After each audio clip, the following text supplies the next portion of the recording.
na yung kumain yung biscuit. Tinapay kasi andun muna eh. Eh, biscuit na. Biscuit na, biscuit. Tinapay na. Ito lang. Mag-biscuit. Masaya kayo ito? Hindi, sa'yo yan. Mamaya. Papaya na kailangan ng biscuit eh. Kailangan daw ng biscuit para sa kape. Tuwing gabi. Nasa jeep na ako, Sir Julius. Ayan, so magkakape muna kami habang nag-aantay ng client ni Apply.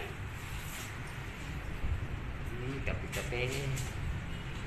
May hilig ng kape. Ayan, coffee day. Yung aming Starbucks. Starbucks yung ating coffee. Nasusunduin tayo sa December 5. Sa mga malalapit dito sa Santa Rosa. Airport? Tara mag-coffee tayo. Terminal 1. Sino? Leader natin, away ko. Dates magaling sa natin. Kaya matamis masyado. No? Yung misis mo, anong araw mo? Wait. Wala na akong misis.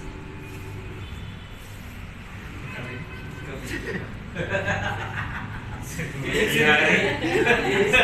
Sino sa kanya? Yari ka dyan. Ayan, single po yan. Si Master Bjorn. Kape! Isend mo na. Ano to? Starbucks coffee. Yeah. Kung isend, kapag Starbucks isend, tayo. nakakataw pa. Pag sinid mo yan. Lalo na pinigilan niya. Pagka nakapasyal ka dito sa office namin at hindi ka pa nakapagtikim ng Starbucks, I suggest bumili ka nito. Yun. Mas masarap pa sa Starbucks to.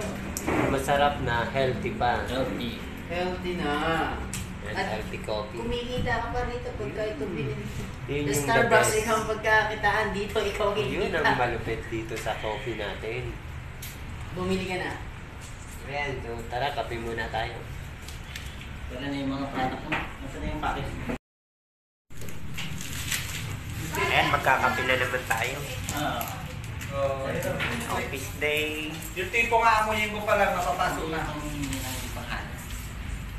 Ayan sila apalan. Yun na, hindi ka kilala naman. Hindi ka mataas. Tara, coffee tayo. Kasama pala si Mr. Junard sa picture ni Upmerl eh. Noong 1960 eh. Sarap ng coffee natin. Hoy, gift na! Yan ang maganda. Anong kulay ng damit yan? Pag-picturein mo. Kung nasa jeep na Bakit talaga. nadali yung product mo?